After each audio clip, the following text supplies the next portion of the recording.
Well, good afternoon. My law firm, Gambone Law, as you all know by now, does weekly podcasts. And this is something a little different given the state of affairs going on right now in our country and our world. So a lot of attorneys and are meeting just remotely now via Zoom. And I thought it'd be good to speak with some other colleagues of mine in different areas of the law in Pennsylvania and New Jersey to discuss how their firms are dealing with this from a firm standpoint, from a client services standpoint. So today I have Sam Gaylord, who has an office in New Jersey and various places in Jersey. I have Greg LaMonaca, whose firm is in Media, Pennsylvania. And Greg will speak about what he does.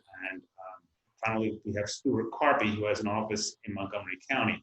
So I'm going to have each of them introduce themselves, starting with Sam, and then we'll get into the questions. And hopefully you and your family will enjoy this during the time that we have here kind of stuck inside. So Sam, why don't you kick it off? Great.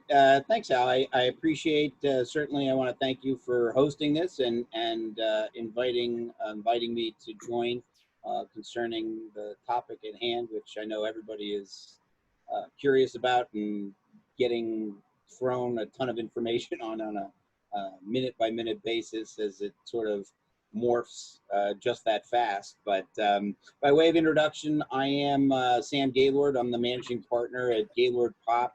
I am a disability litigator in the state of New Jersey, representing injured workers in the areas of workers' compensation, Social Security disability, and disability pension appeals. So our primary office is right outside of Trenton. We have two satellite offices, one in Cherry Hill and one in Island. And pretty much we go about representing injured workers and whatever sort of ancillary legal issues come their way as a result of those particular types of law. Oh, great. And Greg, why don't you go next? Great. Thanks, Al, for hosting this. It's a great use of Zoom and technology right now when the entire world is kind of isolated. As you said, my name is Greg LaMonaca. We are a full-service family law firm here in Pennsylvania. We're one of the largest family law firms on the main line, servicing Delaware, Chester, Montgomery County, and throughout the states. We have over 20 team members and been in practice over 25 years. So thanks, Al, for hosting this. Okay. Well, and finally, Stuart, why don't you? And I'll also say thanks for hosting this, Al. So I'm a solo practitioner. I've been practicing for 33 years in and around Philadelphia and the surrounding counties. The focus of my practice is plaintiff's personal injury. I have a main office in Plymouth Meeting, Pennsylvania, and in Philadelphia. And other than what we've all been dealing with lately, I see clients in both offices on a regular basis. And I'm happy to talk about, as we go forward in this conversation, how I think this is affecting my clients' cases, not necessarily in a negative way, and what we've done to communicate with our clients over the last several weeks and how we've kept our clients' cases moving forward. So I look forward to this discussion. Okay, so great. So let's start there then. I guess none of us could have expected something like this to happen.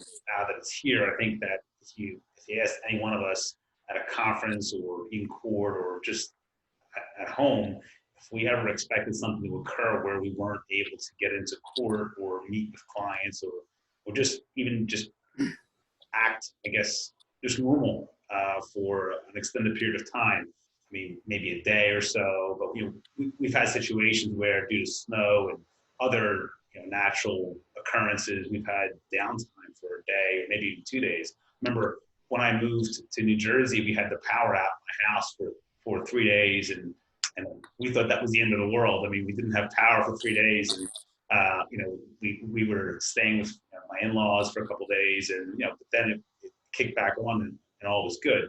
but this is a situation where our firms are going to have to dramatically change the way that they do business. At my office, I mean, what we've done is really focused on how can we best serve our clients remotely. So what we're doing is, first of all, letting our clients know that we're there through regular updates. I think we're doing more updates now than we've ever done before. In addition, we're making ourselves available remotely as much as possible. We've upgraded our website to include text services. We've told clients that we're unfortunately not able to meet with you in the office anymore, but we can do things like Zoom. Obviously, telephone's always been there. So from a firm standpoint, that's how we're managing things. Really, I think, unfortunately, this has happened, but it's also an opportunity because I believe that, at least from our firm standpoint, a lot of law firms who practice within the area of criminal defense aren't prepared for it and are going to continue to do business as usual and find very quickly that they're not in a position to really service clients. And I think it creates an opportunity for us. Sam, maybe you can jump in here and we can go from there. Yeah, sure. First of all, I couldn't agree more. I think one of the things that we've done, at least personally, is absolutely not watch any news. I mean, because it's all negative. It's the end of the world kind of stuff. And quite frankly, I think that, yes, can't go to court and we're dealing with those issues, but I think right now is actually fraught with a tremendous amount of opportunity to get caught up, to communicate with clients like you haven't had the chance or the time to do so. Every day, normally I'm in court, and that's anywhere from 9 to 12 to 1 to 2. If I'm starting a trial in the afternoon, it could be 3, 4 in the afternoon. And all of a sudden, I've got 3 to 5 hours every single day that I've not had before where I'm in the office. So to me, this is actually, as crazy as it sounds, I think it's actually a very exciting time, at least for our firm.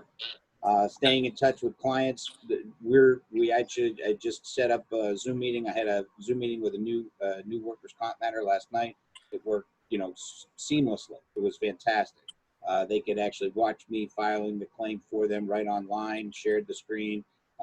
They confirmed all the information was accurate. We recorded the whole thing, so we've got it all set. So actually, that's one of the advantages of this, where that never would have done that before in the past, and now it's easy. So I am actually doing a daily Facebook on our firm's Facebook page. I'm doing a daily Facebook Live at 9 a.m. just letting everybody know where we are in terms of operations and what's happening as far as courts, any update from day before to day present. And I had actually our web person set up. We bought the URL. It's Gaylord Popp COVID-19.com. And all we've started to do there is just collate information that we're getting from the state of New Jersey. I'm in Mercer County, so Mercer County information, and just putting it in one place for people so that they can quickly go to one location and click the links that they can, get to whatever information they may want to investigate. Well, great. And Greg, how about you? Just Sam, by the way, public service announcement, since you're not watching news, don't go to the movie theaters right now. And just to fill you in, keep that social distancing. Okay. In any event, Sam had a comment before we started about the great Wayne Gretzky, who said, why he was so successful was he never skated to the puck. He always skated where it was going. So that phrase is ever present right now. Last year, we created Virtual LaMonaca Law. We set it up, and what it basically is, like I said, we have 20 team members. Every attorney has laptops that is instantly accessible to the server as if they were here. Physically, our main offices are in Media, Delaware County. We have 3 buildings on 3 successive streets. Normally, they're filled with different team leaders who run teams and very active. Right now, they're empty, other than me here on the 2nd floor of our main office, and we have one person down at the front desk checking for mail and things like that. And literally we don't interact other than to exchange that. All our other attorneys are virtual on laptops. We use Zoom primarily here. It's what, 1:20 now. We've already had about 6 Zoom meetings with as many as 20 of our team members on, seamlessly working. And that was in effect before all this started. Now that it has started, we've reached out to all our clients one-on-one, and Sam used the word seamlessly, and there really was no lag, and it was really just educating our clients right now through all social media. We're doing the same things. There's a term that's called omnipresent, which means being everywhere all at once. And that's what we try to do on all these social media outlets, on our websites, doing things like this, and just getting out there to be able to help our communities, help our clients. And, you know, we're one of those industries where, while this work is all bottlenecked right now in a funnel, when we overcome this, and we will overcome it, all these cases are going to be listed. So we had a meeting today called Back to the Future, and we're looking, okay, 6 months, 9 months, a year, where would these cases ordinarily be? What can we do right now for our clients to start to anticipate some of those things, skate towards that puck, and stay ahead of it, ahead of the curve? That's great. And finally, Stuart, how about you? I think that the 4 of us are ahead of the curve. I mean, I'm just saying that anecdotally. I'm virtual as well. I'm in my offices before this on a regular basis, but I've always, over the last several years, had the capability, as has my minimal staff, because we're a small shop, but we're virtual. We couldn't have predicted this, of course. We just wanted to make it more convenient for ourselves and our clients. So, but I would sense that, except for the big firms, a lot of the small and solo practitioners don't have this capability, and didn't prepare for something like this. And I would expect from when I say public service, I mean for small firms like us, they're going to have to use this as a launching pad to have better service for their practice management, and it's got to happen. It has been an opportunity for me and my clients, in the sense that heretofore communicated with our clients in writing, getting them up to date with what's going on in their cases. Now, almost every one of my clients, I have done a video which I've texted to them on about a once a week basis. This is what's going on in your case, and the feedback from that has been tremendous. So that's worked really well, just to keep the clients up to speed, just because we never did it before. So in terms of practice management, I think, as I say, we're ahead of the curve, all of us, the 4 of us, and I think people who are in our fields are going to have to do this. And I want to touch on maybe the next round of calls of how we're addressing this during the call, how I think this is going to affect my personal injury clients and their pattern of treatment in order to prove their injuries. I've written about that on my website and on social media. It's just another opportunity I'd like to take to talk to clients about that. Okay. Well, so now I want to get into our individual practices and what we see happening in terms of our area of the law. So with regards to criminal work, what I've seen happen with regards to court operations is that the courts have now been forced, whether they like it or not, to go remote. And I think it's actually a great thing because, for instance, I have to do a detention hearing in Atlantic County, which normally is about an hour drive for me to go do basically a 15-minute hearing. And now with this, they've scheduled a Zoom hearing in Atlantic County for Tuesday. They moved it from Friday to Tuesday, but it's all being done via Zoom. I'm actually hoping when all this is over, they keep it around.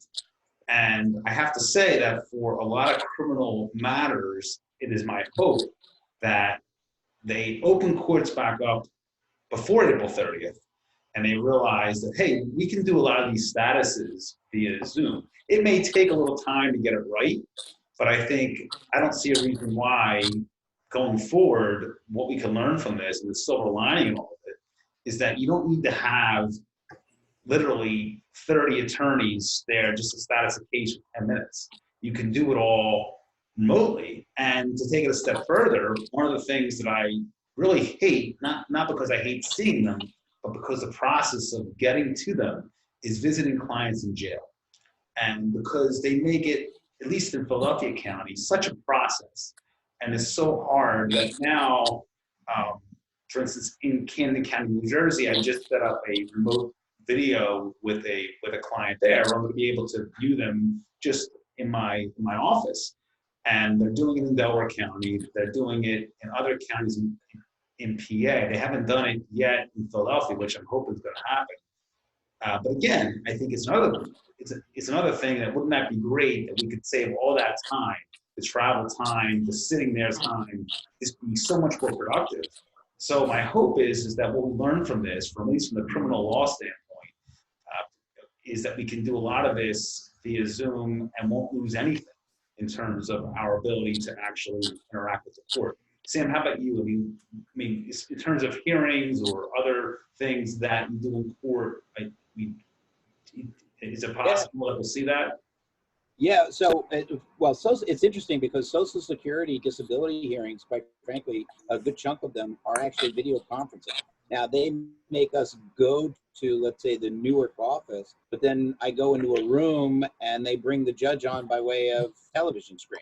And I know of a friend of mine who practices more up in Newark who actually wound up getting the exact digital requirements that Social Security does, and he actually does the hearings right from his office. So that's something that we're actually looking at doing right now. So I wouldn't have to travel an hour and a half to the Newark office or an hour to the Pennsauken office. I could just have my client come to my office and we could do their Social Security hearing right from our office. So that's one of the things that we're looking to take advantage of. The workers' compensation is actually opened up. We're going to test run it on Monday, where the supervising judge in Trenton is allowed us. So I offered to set up the Zoom meeting for the entire court list for Monday, so that, and I sent out the invitation to all of the attorneys who have cases on for Monday and that judge, just to run it and see how it works, so that everybody can come in. The judge can do an entire call while all the lawyers are there at 9 o'clock, just like everybody would normally do in person, and then actually go forward and try and settle some cases on Monday. So we're sort of taking a test run, but he's willing to do it, which is, half the battle. If you have the judge that's of a mindset of, let's see how it works, let's use the technology, that's important. I appear in front of judges who there's no way that they're going to wrap their minds around the possibilities. Let's put it that way. Right. And Greg, how about you in family law? What do you think? Interesting. Like a few years ago, my family and I were in Germany. I was just looking.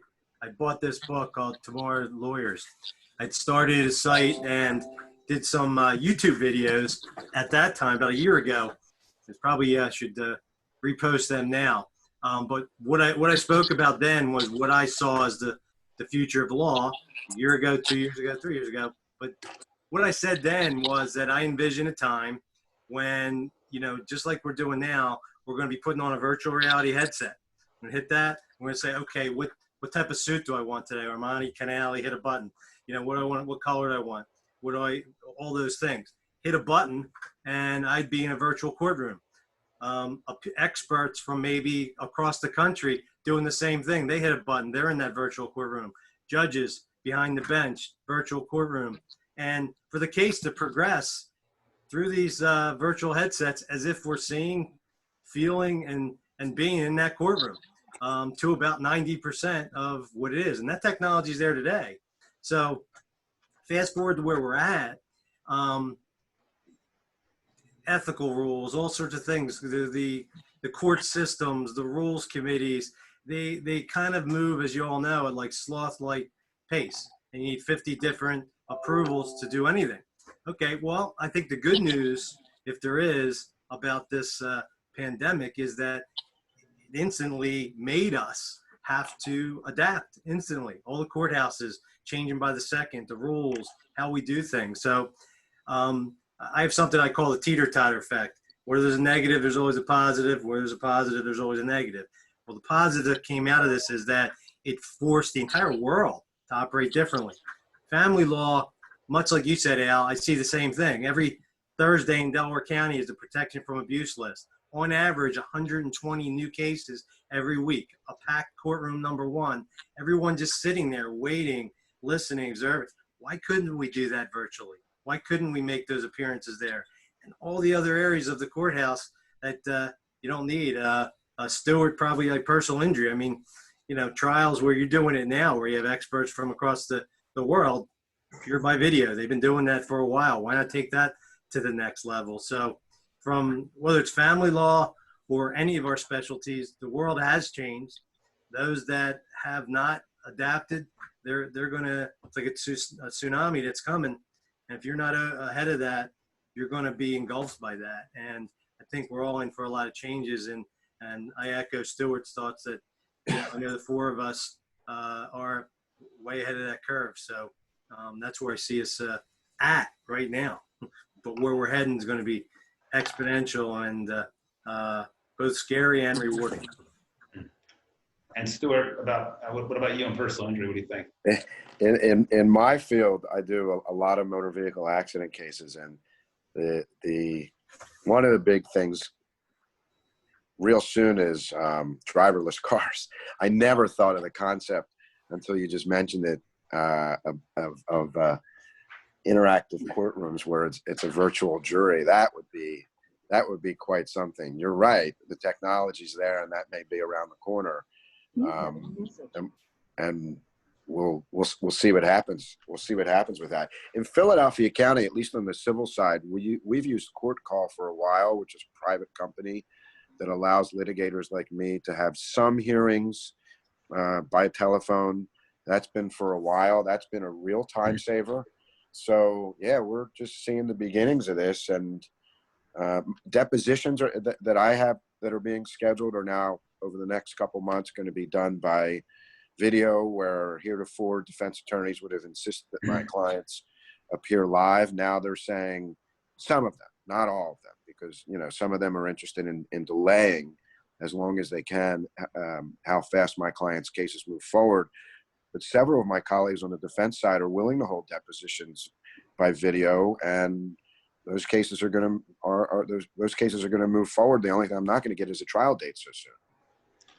Okay. So now, in terms of our own areas of the law, I wanted to talk about what areas within our practices do we see kind of spiking or during this time. Now, from my standpoint, I guess the immediate area that's going to spike, just because it's right here, is the COVID motion for release.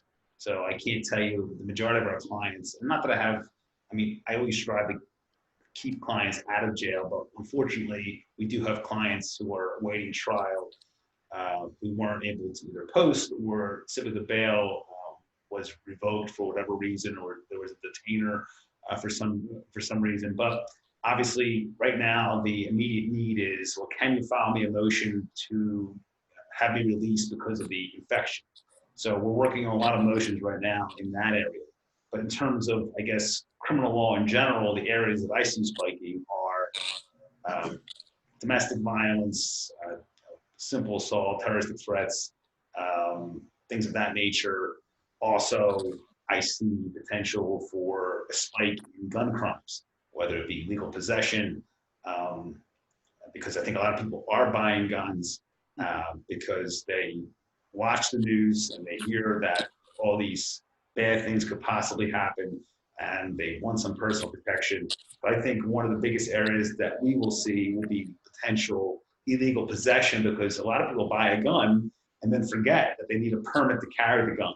So they'll think, oh, I bought the gun in Pennsylvania and I just want to go run to the store and I'll throw up my car. And what they don't realize is that by doing that, at least in Philadelphia, you know, well, all over Pennsylvania, but in Philadelphia, just to kind of keep in that area, it's a felony. And so I see that as a potential. Obviously, in New Jersey, if you buy a gun, if you're able to get a gun, you can have it in your house, place of business. But if you go outside those areas and you don't have a permit, and getting a permit in Jersey is extremely difficult, not possible, some say, it's a potential mandatory minimum sentence, 42-month mandatory minimum sentence. So I think those are areas where we could see a spike. Also, I see a possible increase in drug crimes. People stuck home for 4 or 5 weeks are bored, want to experiment, try different things, and they get hooked. And simple possession of drugs, I see potential because of this change of the landscape dramatically, like within like a week, people not being able to deal with it. So those are the areas that I see in terms of, I wouldn't say they're opportunities for our firm, but really areas where I believe the majority of our calls will come from. Sam, how about you? I mean, like, are there certain areas within your practice? Yeah, the specific one is just simply, the work accident. We are situated near a lot of the state facilities, prison facilities, but also the psychiatric facilities. There's 5 or 6 of them within a 10-mile radius of our office. And so if a worker gets, COVID-19 because of an exposure that's happening at work and now have to be quarantined or out of work, there's going to be, I think, a huge uptick in terms of that being covered by workers' compensation. I think the employer, the state, county, or whatnot are going to try and argue that they should be forced to use their time. Certainly with the new federal legislation, there'll be ramifications as far as, that comes into play in terms of how the employers are going to deal with people's time. But for us, I think one of the big spikes is going to be that if somebody contracts that and then has already a pre-existing condition in New Jersey, that doesn't matter. So in other words, if somebody has a pre-existing condition but then has a aggravation as a result of a work accident or exposure, then they're covered by New Jersey workers' compensation. So I think there's going to be a real uptick in those types of claims. And for us, it's going to be where, because I can see the employers denying those claims as being covered by workers' comp, a creation of a lot of litigation. And Greg, how about you on the family law side? What do you think in terms of what do you expect to see? Yeah, from our end, I consider myself a family law attorney and not a divorce attorney. The difference is this, that when clients call us, we're not just rushing to the courthouse to file for divorce, like conveyor belt, spit them out on the other side. I mean, we're really looking to see what brings them there to us. What are the issues? If it's something that we can recommend marriage counselors, we get them to marriage counselors to avoid divorce. And so we try those types of things. So what I see is one of 2 things. One is in those marriages that were kind of on the, on the brink or on the tipping level here, you may very well see, and I've seen this happen throughout my career, that times like this bring people together out of necessity. Parents that could walk away or leave or had all these separate lives that were causing frictions, now they're together and they have to make decisions together. They have to work together. They have to make plans. They have to teach the kids, homeschool, and have to, work together on activities together, not who's doing what from different locations. So it could pull people together. On the other side of things, if you have people that are in, bad marriages that are without good dynamics and were very, delicate to begin with, this is going to add to that. Now they're quarantined together, stuck with each other. Problems are amplified, and they can't just escape. They can't just leave the house. They can't go somewhere like they may have done. So that's going to cause a big spike, and already has, in abuse situations, protection from abuse situations. On your end, Al, as you know, we refer a criminal those cases to you for criminal matters. So that emergency custodies, there's custody orders in effect that say, mom has children on X, Y, and Z days, dad has them on others where they're already apart. Okay, now what happens when you're not allowed to leave the house? Am I allowed to bring the children back for the pickups? Or there's no way. And there's no way I'm bringing those kids out there because my governor said I can't go out. And the other side says, well, you better. So that's fueled a whole host of issues. Our attorneys, I mean, we've been on the phone day in, day out with our clients, advising them on what to do. And frankly, a lot of the advice we give, we don't have the ultimate answer because it's changing by the second as to what's allowed, what we can do. Filing emergency petitions. Can you file? Where do you file? How do you file? Are they going to be heard? Are they going to be delayed? So that's the way in Delaware, Chester, Montgomery County, Philadelphia, and beyond. So while my hope is that this is going to bring us together, one of my posts literally put out on our LaMonaca Law Facebook page today was about that. What I like to see, we're seeing a lot of divisiveness that was going on. People are coming together now, and we really are a United States of America. We're all trying to work together there. I'm hoping that that is what's going on with some of these troubled marriages, and we're here to guide them along with virtual counselors and things that they can do. And I'm hoping that that tide gets better and instead of worse. And Stuart, how about you and personal injury? Are there certain areas that you think we're going to see a spike in? In terms of client expectations, heretofore, if a client was in some sort of incident where they had some pretty serious injuries, they'd be able to see their orthopedic surgeon, they'd be able to get to the pharmacy to get the prescription medicine, they'd be able to get to their pain management doctor for pain management, physical therapist, and so on. And those client expectations have drastically changed.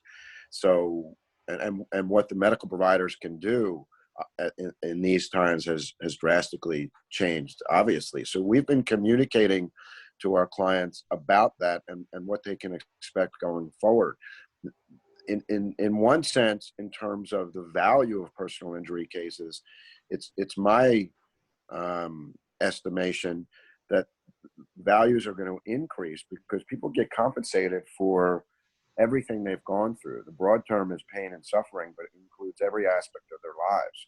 So if they're not getting pain management, if they're not getting physical therapy, if they're not getting relief for what some negligent conduct caused my clients to suffer from, then their pain and suffering is more intense. It goes on longer.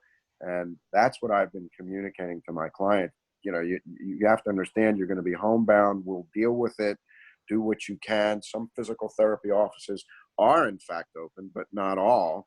And my clients are now having a harder time finding those facilities.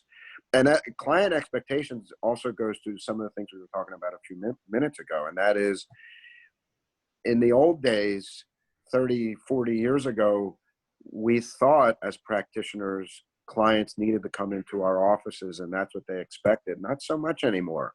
All this technology, we're all used to it now. And I think that for us to think as practitioners that we can't or shouldn't use this advanced technology is not what our clients expect. I think they expect quite the opposite. They're in tune to this. One other thing, and that is in the medical malpractice arena, I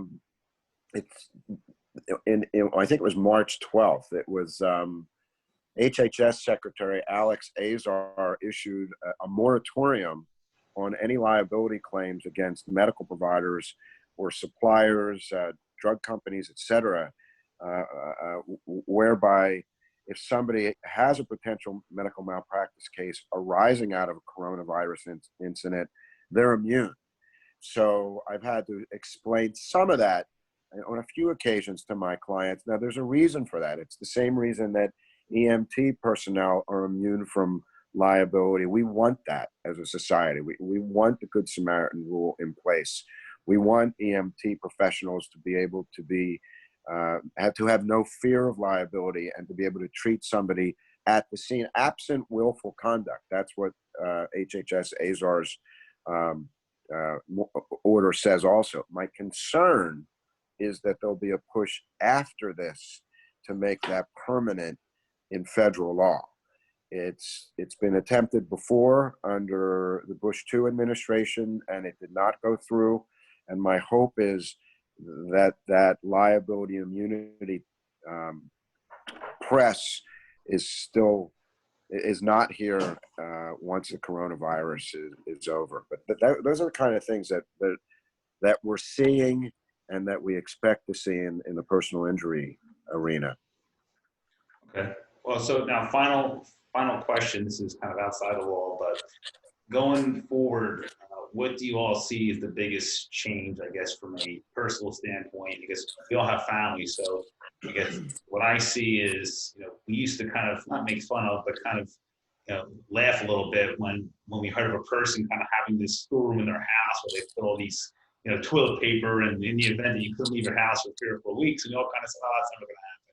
Now, believe it or not, I was telling my wife yesterday that a lot of people are going to have little storerooms in their house with, like, a week or two of toilet paper and non-perishable goods and medical supplies and things that, we're running out of now. Obviously, perishable stuff, we can't do much about that. But I think you're going to see in retail stores and online a lot of businesses develop from this, and one of those businesses will be, hey, we'll sell you a storage container or some type of thing that can hold everything for a year or two and keep it fresh, and it's going to be marketed that way. And I think going forward, we're going to see something like that. So I guess from that standpoint, I mean, what do you all see as possible businesses that develop from this, or how will life change outside of the law? Forget the law for a second, just for your own families.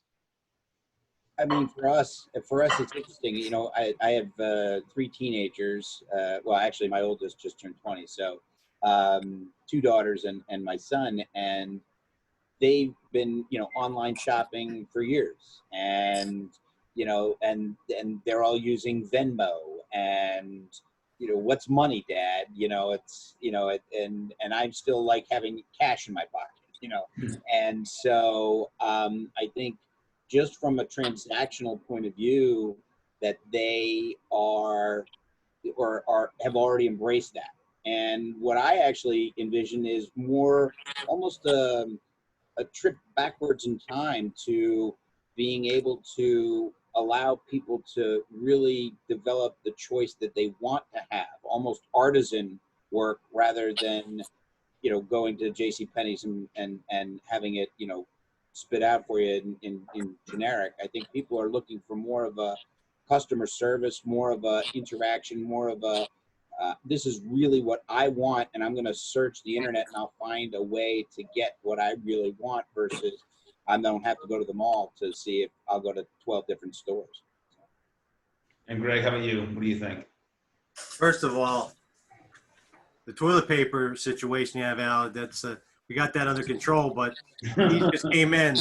These are our LaMonaca Law hand sanitizers. Excellent. We got thousands of these, so I think these are going. These little ones are going for about $100 a pop, but you'll have the family discount for anybody. I just found out now, and I'm telling everybody, let me know. I'll mail them to you. Can you send us some here? We need some of those. If you can make your way out the door, we'll leave them on the counter. But generally speaking, you know me out for a long time now. I mean, I've written 3 full-length books that are on Amazon. Last one was out about a year ago.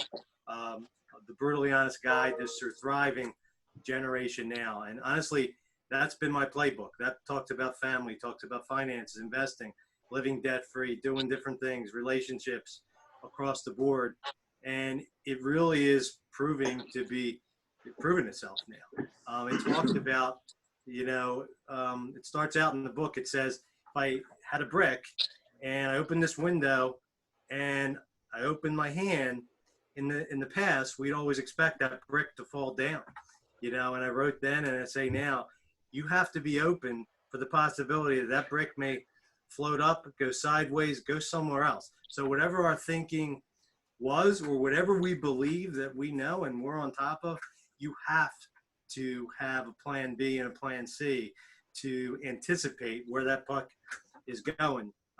And if you don't, a lot of people right now, a lot of my friends, colleagues that, I've been preaching to for years are seeing the downside of that. But it's not too late, because this is called the coronavirus. It's going to be called something else next year, in 5 years, and 10 years. So use this downtime with your family to to do those things, to read those books, listen to podcasts, do things that are empowering that you didn't have the time to do before, to prepare your family for whatever it's called next, and use this time to join together. And so these types of opportunities, back to that teeter-totter effect, there are a lot of positives if you look for them. And there's a lot of negative out there. It's very real, what's going on. But there are some things that we can each do each day to kind of, when we look back a year from now to say, hey, I'm glad I did those things at that time. So thanks, Al. I really appreciate you doing this. And I just want God bless everybody out there. Great, thank you. Stuart, what do you think? What I think is generally, Greg, I agree with you. There's going to be whatever the next thing's going to be. That's what it's going to be. People have lived through all sorts of things, since the beginning of time, and the climate change is happening. Whatever the cause, climate change is happening. There's going to be other diseases we're going to have to deal with. The planet is ultimately going to be fine no matter what, but we as human beings and as a species and as a society are going to have to deal with that. I think preparation is important, and the fact of the matter is the four of us are entrepreneurs, so we're all four of us that we're lucky that we're able to have the businesses that we have, and that we have, like everybody else, the opportunity to look for other opportunities, other businesses that might come out of this pandemic. What I have found is in my household, how easy we are all getting along right now, how we've, let a lot of things go that we probably wouldn't have before. And I think that's tremendous growth on my part. I can speak for myself. And I've also reconnected with family members and friends that I wouldn't have connected with to the degree I am now. I mean, we're speaking on a regular basis. We're texting, we're, video chatting on a regular basis just to catch up. And also with some clients, which is surprising. I've had some long conversations and